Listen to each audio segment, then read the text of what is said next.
Vamos a más data a la tarde aquí en La Nación Más. Mariana Yalo, precios de Buenos Aires en comparativa con Río de Janeiro, Santiago de Chile, Montevideo, hasta acá Sudamérica y Madrid. Me gusta la comparación europea también para tener un contexto más amplio. Sí, sobre todo que se habla de que los precios en Argentina son los que más caros están en relación al mundo. Cuando vemos el índice Big Mac, es el segundo país más caro, lo estuvimos viendo acá en Más Data. Bueno, y ahora este es un estudio que hizo la consultora Equilibria, comparando principales productos, no solo de consumo básico, sino también ropa, transporte, servicios. ¿Y qué es lo que marca? Que, por ejemplo, cuando hablamos de 1 litro de leche, está más caro en Buenos Aires que en las principales ciudades. Sí. Acá estamos viendo que está $1,50 $1, mientras que en Río de Janeiro lo conseguís a $1,10, en Santiago de Chile $1,20 y hasta en Madrid lo conseguís a $1,10. Bien. ¿Qué pasa cuando nos metemos con el arroz, por ejemplo? Lo mismo. Vemos que acá lo conseguís a $2,20, todo medido al tipo de cambio oficial. Chile igual, pero Río, Montevideo y Madrid más abajo. Hasta ahora leche y arroz por encima. Sí. ¿Qué más? Pero la cosa cambia cuando nos metemos, bueno, la docena de huevos también podemos ver que acá es mixto. Porque, por ejemplo, en Santiago de Chile es más caro, en Montevideo es más caro, en Madrid un poquito más caro y en Río de Janeiro más barato. La mayoría de los precios se ve que en Río de Janeiro es más barato. Montevideo suele ser más caro, sobre todo cuando nos metemos en el rubro de transporte y servicios. Ahí vemos que en la Argentina seguimos siendo más baratos pese a la suba, sobre todo que se dio en los servicios de gas, electricidad. Ahí seguimos siendo más baratos. ¿Qué pasa con el boleto colectivo? También vale, por ejemplo, el doble en lo que es Río de Janeiro. Santiago de Chile más caro, casi Argentina $1. Es el más barato de los, o Buenos Aires, mejor dicho, es el más barato de los 5 lugares.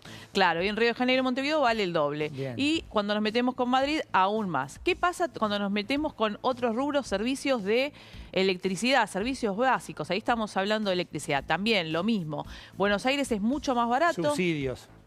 Acá tiene en cuenta sin subsidios, ¿eh? ¿Sí? Sí, sin subsidios, cuando está hablando de precios sin subsidio.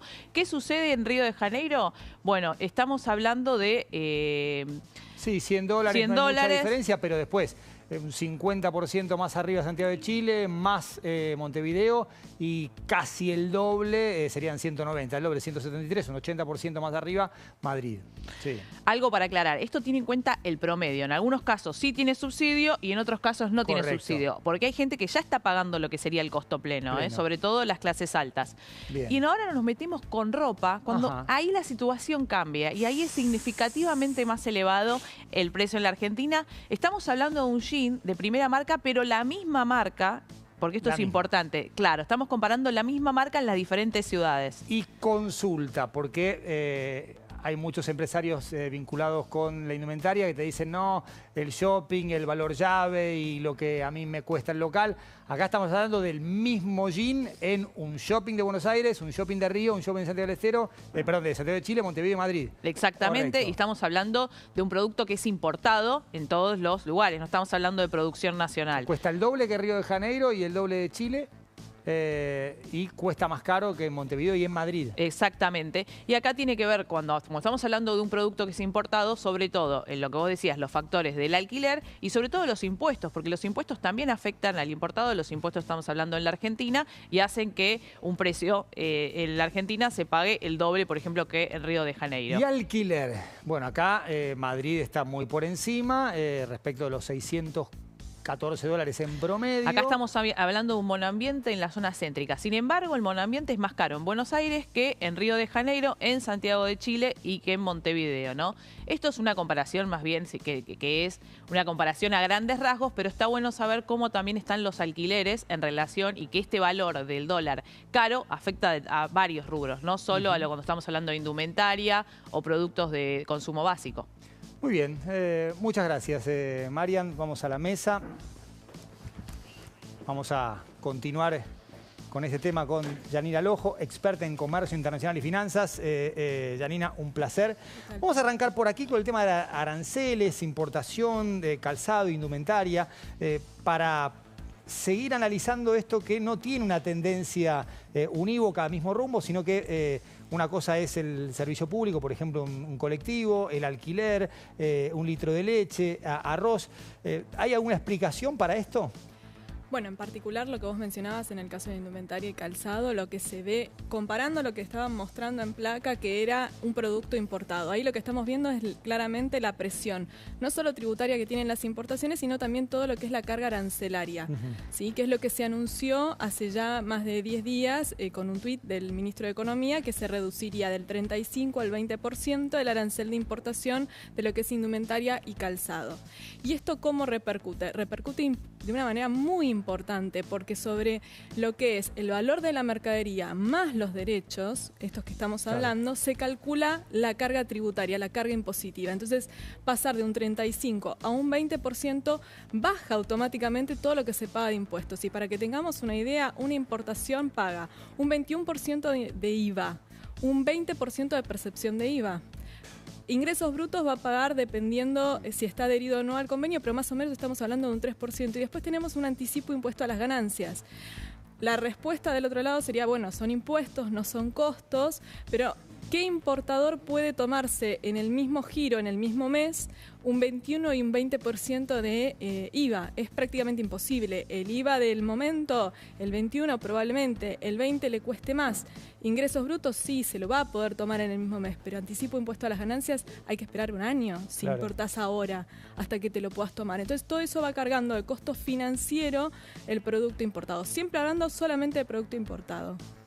Y acá eso, por ejemplo, tiene que ver con los precios que vemos. Una misma marca que en diferentes países vale, por ejemplo en la Argentina, vale el doble que lo que vale en Río de Janeiro. Exactamente. En la región, la Argentina tiene los aranceles más altos para lo que sería indumentaria y calzado. Además de que son dos industrias que han tenido durante el tiempo distintas medidas para protección de competencia desleal. Y hasta hubo funcionarios que integraban la Fundación Proteger durante la administración de Alberto Fernández. Sí, por ejemplo, en el caso de calzado particularmente, aún con la reducción de aranceles, hay algunas posiciones arancelarias de determinados países que tienen valores criterios, o sea que esto va a seguir afectando el valor al cual ingresan a la Argentina y cómo se tributan los impuestos. ¿Es una economía cerrada o cerradísima la Argentina? Éramos una economía cerradísima. Y no lo digo yo, lo dice el Banco Mundial, que hizo un ranking y dentro de la región encontró que tanto Argentina como Brasil eran las dos economías más cerradas de la región. Ahora, con todo el proceso de desburocratización y simplificación del comercio que se está llevando adelante, lo que estamos viendo es que es una economía cerradísima que se está abriendo paulatinamente, donde obviamente el cepo todavía sigue jugando un poco en contra para los importadores. Y en eso de importadores quiero hacer una aclaración. Salieron los datos del intercambio comercial y cuando uno suma la participación en las importaciones de bienes de capital, insumos y partes y accesorios, tenemos más del 70%. O sea que somos importadores para producir. Claro. ¿Sí? Y en ese sentido, porque me interesa lo que decías, ¿cómo está el resto de los países vecinos en Latinoamérica? Porque quizás también hay un tema de escala más grande, más cerrado, ¿no? Por una cuestión de proteger también el propio empleo. A ver, hay una realidad que tanto Argentina como Brasil, de la región y de los países limítrofes, son los que tienen una industria más potente, una industria más desarrollada. El caso de Chile es bastante particular porque ha celebrado una gran cantidad de acuerdos de libre comercio, pero más allá de cuál sea el nivel de industrialización, vos tenés países como Alemania, ¿sí?, que son altamente industrializados y que no exhiben estos precios. Por supuesto que esto es un proceso que no se puede hacer todo en simultáneo, que hay algunas ventanas para abrir y hay como un nivel de volumen de ecualizar que no podés llevar a lo más alto, pero ¿crees que la Argentina va a un camino, no sé si irreversible, pero sí pronunciado de apertura, que el paradigma anterior de economía cerradísima ya no existe o no va a existir más? A ver, es difícil, bueno, obviamente uno puede hablar hoy con las decisiones que se están tomando hoy. Hoy las decisiones que se están tomando muestran una voluntad de ir hacia una apertura comercial que no necesariamente significa que está atentando contra la industria, porque en simultáneo se anunció también una rebaja de los aranceles de lo que son telas y de hilados. O sea, también un alivio a aquel que trae para producir. Y durante todo el 2024 se anunciaron reducción de aranceles para lo que eran insumos, bienes intermedios. O sea que hay una política de continuar trabajando para bajar los aranceles, para abrir la economía, para que haya más competencia, pero también bajando el costo argentino. ¿Cuánto influye la macroeconomía para este tipo de decisiones? Muchísimo. Por ejemplo, el posible acuerdo con el Fondo Monetario, y me gustaría que hicieras como una asociación entre lo macro y esto que es más micro. Muchísimo, porque, por ejemplo, una de las premisas claves del gobierno es déficit cero. Y cada vez que tocamos los aranceles estamos golpeando la recaudación fiscal. Si va a bajar el nivel de recaudación también por impuestos, estamos afectando la recaudación fiscal. O sea, ahí vemos primer ejemplo claro de que esta decisión de bajar los aranceles está en relación con el déficit cero y que está el compromiso de parte del presidente y del ministro de Economía de continuar con la baja de impuestos si se lo permite este paradigma. Por otro lado, el acuerdo con el Fondo Monetario es interesante porque hoy una de las cosas que más piden los operadores de comercio exterior es el restablecimiento del pago anticipado.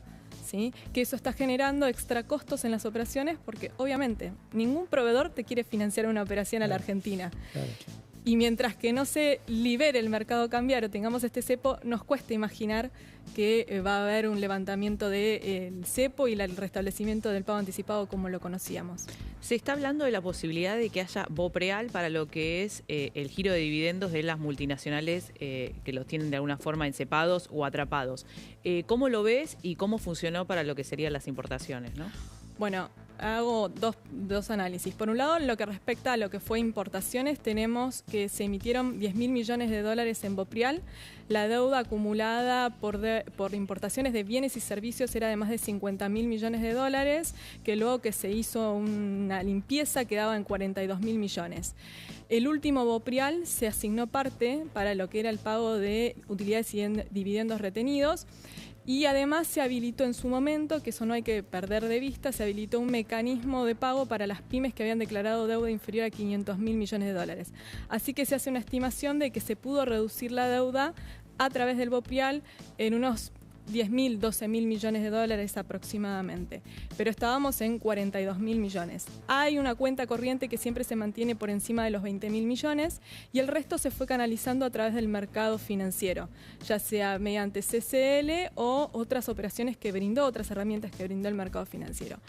Con respecto a lo que me mencionabas del BOPREAL para utilidades, es algo que ha venido surgiendo en varias oportunidades. La realidad es que hay muchas empresas que han estado haciendo operaciones de giro de dividendos a través del mercado financiero. Claro. O sea, se han ido del MULC para poder cumplir con sus obligaciones porque ya son muchos años. Entonces, no sé cuál es el volumen real que hoy está retenido de esos 6.000 millones que originalmente estaban. La última pregunta, por lo menos para mí, es anuncio de aranceles al aluminio y al acero de Trump a la Argentina, pero también hay otros aranceles que no tienen que ver con nosotros, pero sí con la política comercial bien proteccionista de Estados Unidos. ¿Cuánto influye en nuestra propia dinámica, más allá de la cuestión estrictamente argentina de acero y aluminio? A ver, acá con lo que tenemos de Estados Unidos es un tira y afloje, porque lo vemos a Donald Trump anunciando una medida y dando marcha atrás cuando logra un objetivo geopolítico. Y en el medio está el comercio exterior y la economía, claro, de todo el mundo. Por ejemplo, se anuncia que a partir del 2 de abril saldrían los que son los aranceles recíprocos, que según el secretario de Tesoro de los Estados Unidos, esto sería dólar por dólar. Dólar por dólar. Lo que yo pague por un dólar, o sea, un dólar que pagamos por un bien estadounidense al entrar, será lo mismo que va a tener que pagar un bien de otro país al entrar a Estados Unidos. Dólar por dólar, y además hablaron del tema de considerar el IVA. ¿Sí? Si aquellos países que aplican IVA a las importaciones lo considerarían.